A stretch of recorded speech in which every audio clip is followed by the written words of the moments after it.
Señores, estamos de regreso con el consumidor y como ya comentábamos al inicio, nos visita la licenciada Sara Iglesias.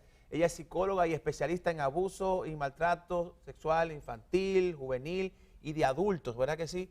Y de verdad que para nosotros es un gran placer tener en el programa y conversar con usted sobre un tema que es preocupante, un tema que a diario vemos casos en los medios y hay otros que no se ven en los medios, que son la gran mayoría de niñas y niños, adolescentes que son abusadas y abusados y que de alguna forma u otra repercute en lo que es su desarrollo, en su futuro y en su desarrollo. De verdad que un gran placer tener en el programa, licenciada. Buenos días, muchas buenos gracias. ¿A qué llamamos abuso? Vamos a empezar por eso. ¿Qué es un abuso? Y hablamos del tema sexual, pero no necesariamente que haya una penetración No. deja de ser un abuso. ¿Qué es un abuso sexual? El abuso sexual es todo acto ejecutado con el propósito de obtener una satisfacción sexual a través de un niño, una niña o un adolescente. Sí. Todo acto. Esa persona se evoca a ese niño, esa niña que no está preparado para recibir ese tipo de eventos y a esa persona le produce una gran satisfacción sexual. Sí. ¿Cómo?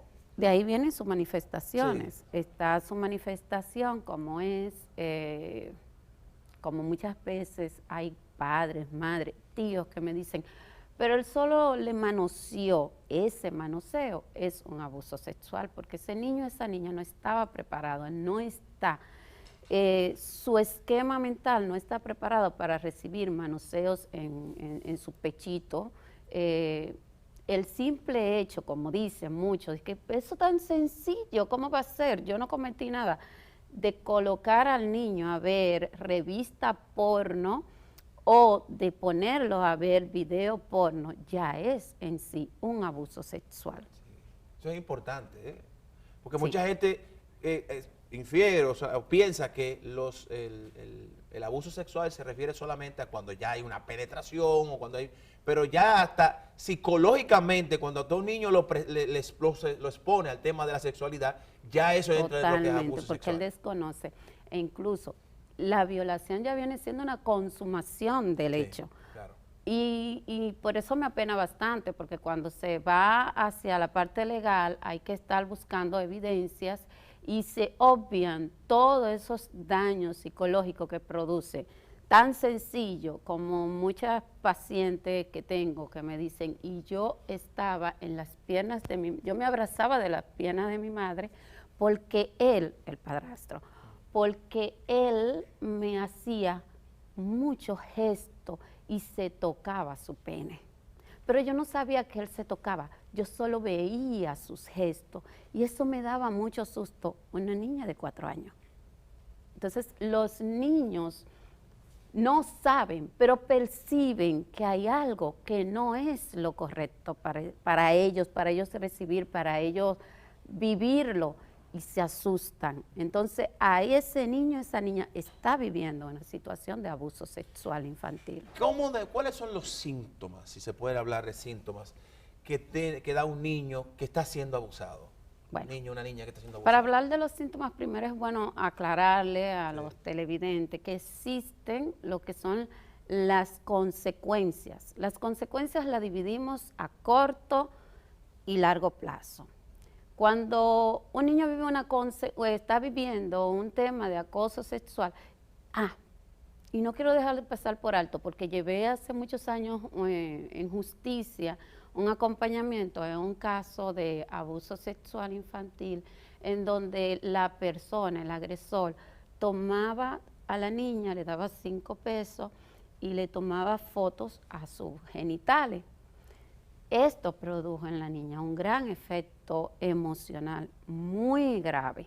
Entonces, él alegaba que no, que lo único que le tomaba era fotos en sus genitales. Y cuando habló en el tribunal, los jueces quedaron impactados por todas las consecuencias que va dejando este tipo, que ellos lo ven tan simple, el hecho de ir a acostarla y tomarle una fotografía a la niña en su vulva. Wow. Entonces, cuando hablamos de consecuencias, está la de a corto plazo y esta se visualiza mucho para irnos a donde los padres en su casa, hay un primer momento que el niño o la niña comienza a vivir la impotencia. Es ese momento en donde ese niño se molesta por lo que le está sucediendo, pero no sabe.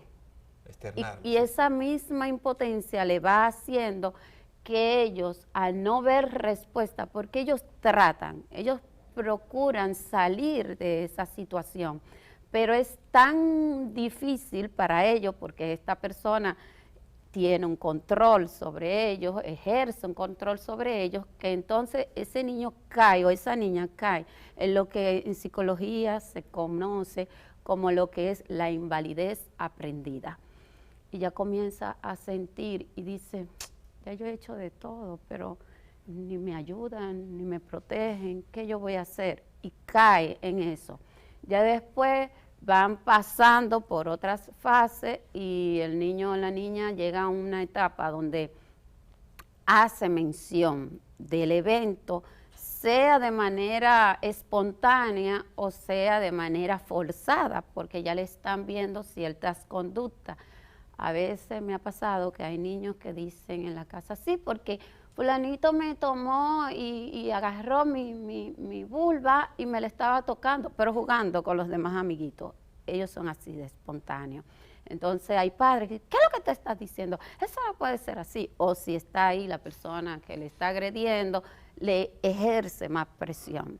Esa es una de las manifestaciones a corto plazo, por eso siempre decimos estén atentos a todo lo que puede hacer tu niño.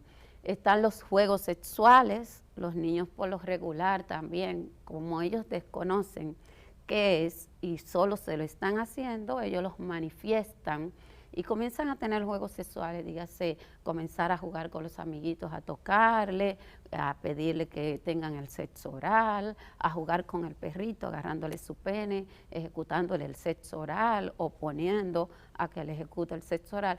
Todos esos juegos sexuales son indicadores de que el niño está viviendo, está aprendiendo algo que no está en su psiquis, que no viene en su psiquis y que no está dentro de sus aprendizajes normales. Dentro de también manifestaciones que pueden presentarse, aquí las dividimos. Esas son las a corto plazo que debemos de estar atentos y atentas. Pero ya después hacemos una subdivisión, están las físicas, que son que los niños comienzan a manifestar trastornos del sueño, que no duermen, tienen sueños intermitentes o se quedan hasta muy tarde. Algunos me dicen, tengo miedo cuando llega la noche. Desde que yo veo que llega la noche, yo vivía con un miedo, porque ahí iba mi padrastro y se metía en la habitación. Cada uno tiene cómo es que vive el incidente.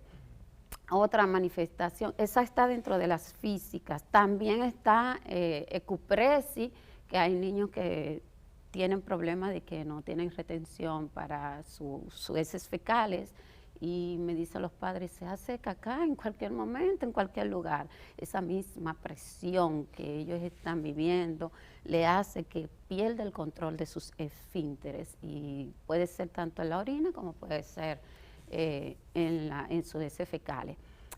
Unas manifestaciones también son las emocionales. El niño comienza a mostrarse un poquito distraído, comienza a tener bajas calificaciones en la escuela, comportamientos depresivos, comienza a tener comportamientos agresivos, comienza a manifestar hiperactividad. Entonces todo esto yo le hablo, hay padres que me dicen, yo no sé, desde diciembre él comenzó o ella comenzó a tener unos comportamientos extraños que uno le hablaba y le decía a uno, ¿qué? Déjame quieto. Esas manifestaciones son un gran indicador y muchos padres me coinciden mucho con bastantes niños y adolescentes, porque ellos me dicen, ¿por qué se mostró así si yo le daba tanto cariño, si yo siempre le he dado cariño?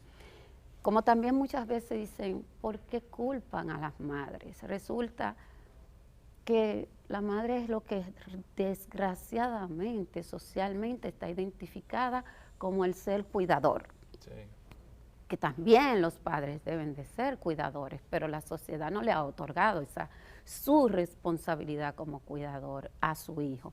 Entonces ellos culpan a la madre porque esto me sucede, y eso es un acto inconsciente. Esto me está sucediendo y ella no me está defendiendo, ella no me está ayudando. Entonces todo eso debemos de trabajarlo para que ese niño o esa niña tenga una reconexión afectiva y deje de culpar. Hay un temor, o sea, yo siempre lo he comentado y hemos hablado sobre el tema en el programa, más con temor, una realidad que hemos visto. Y usted ha mencionado, cada vez que menciona al agresor, menciona hasta padrastro, menciona o una persona cercana, además.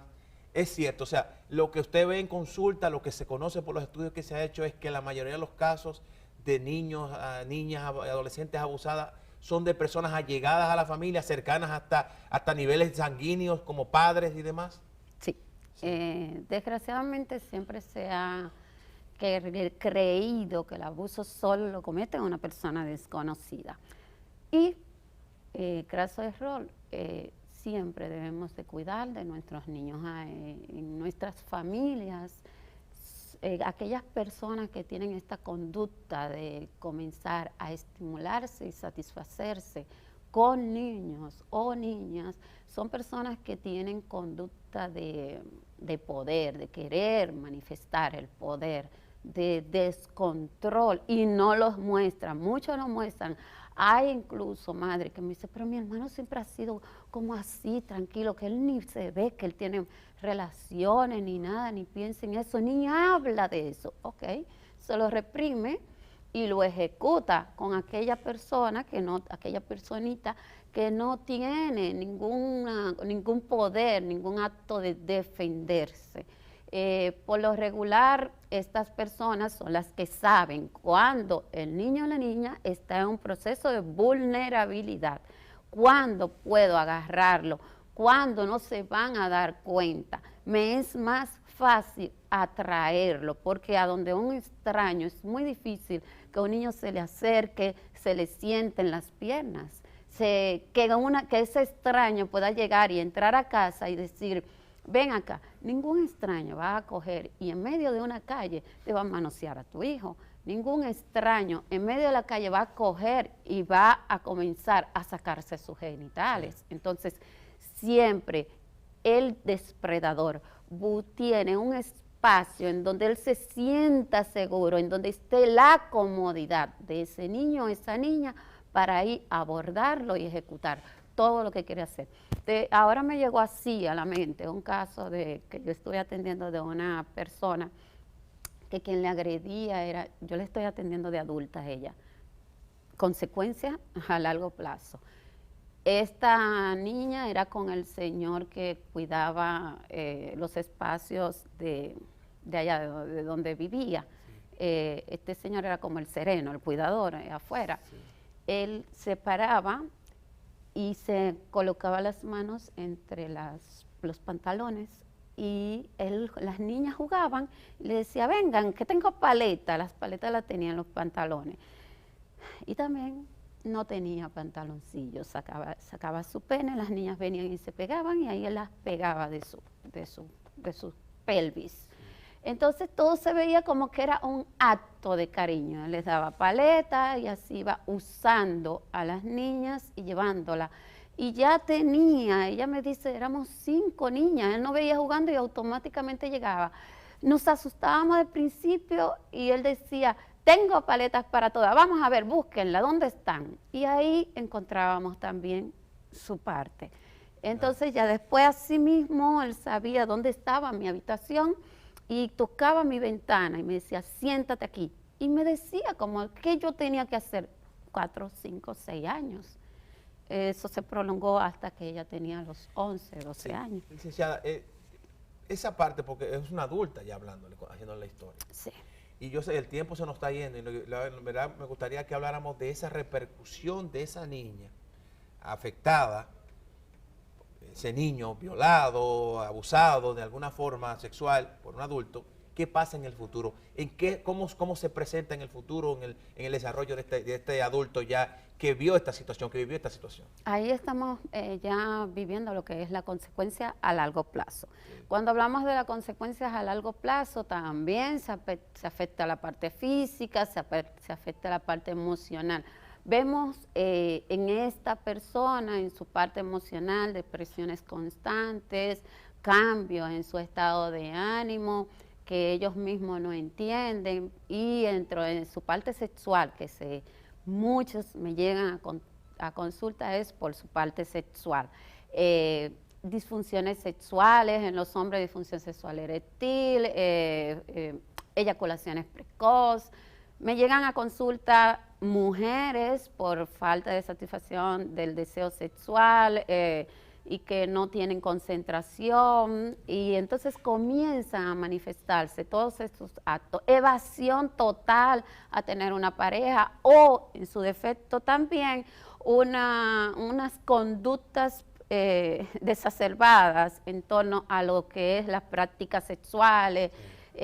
Tenía una paciente que me decía, sí, yo lo hago, y ¿sabes qué? Cuando yo lo hago, yo siento con cada hombre, un hombre en una noche 5, yo siento que me estoy desquitando lo que a mí me hicieron cuando yo era niña. Entonces se van dando tantas conductas que a veces no saben.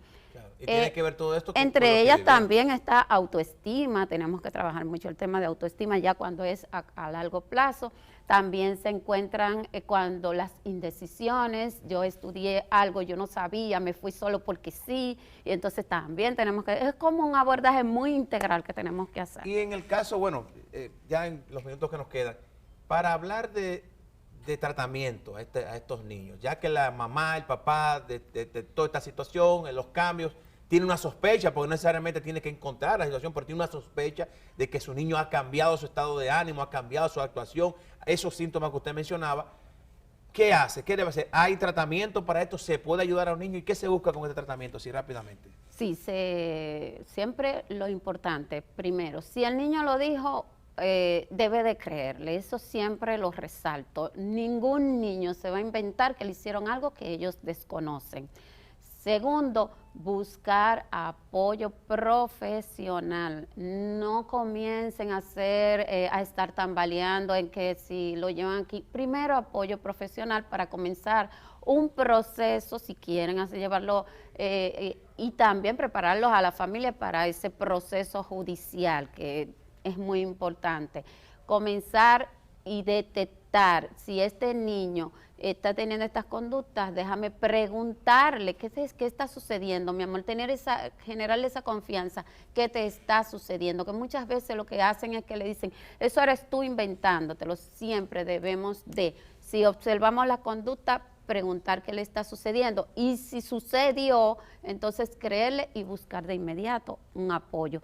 La red de apoyo familiar es sumamente importante para que estos procesos sean exitosos. A veces mamá le cree y papá no le cree, y entonces el niño se siente, o la niña, en una ambivalencia, ¿qué le voy a decir? Pero es que papá dice que esto es mentira, y eso nos afecta mucho el proceso terapéutico. Se dan muy buenos resultados, los niños cambian, los niños mejoran, y esa es la satisfacción de mi trabajo. Siempre digo, me encanta, amo este trabajo, trabajar con mujeres, trabajar con adultos, con niños y niñas, me fascina, y mi satisfacción de este trabajo es los maravillosos resultados que se dan. O sea, que siempre hay resultados positivos, siempre y nunca es tarde, siempre, porque estamos hablando de mujeres que van con situaciones que se presentaron cuando eran niñas y niños, y hombres también. Porque muchísimos hombres. Así es. Y por eso me gustó una parte, me gustó todo lo que usted dijo, pero una de las partes más importantes que puedo llevarme es que debemos creerle a nuestros hijos. Sí. Señores, cuando un niño se acerca donde ti, te dice, mami, papi, me está pasando esto, fulano me tocó, o fulano hizo tal cosa, me enseñó esto, créale, aunque sea doloroso para usted, porque muchas veces el nombre de la persona que te va a decir es una persona muy cercana a ti. Sí. Puede ser tu pareja. Y tu hermano. O tu hermano. Que es lo que me dicen muchas. O tu papá. O sea, que por eso es que tú tienes que creerle a tu hijo, porque lo más importante es creerle. Si tú no le crees, lo que estás abriendo es la posibilidad de que el niño vea que es normal. Exacto. Mami no me protegió, y va a seguir sucediendo peor. Peor.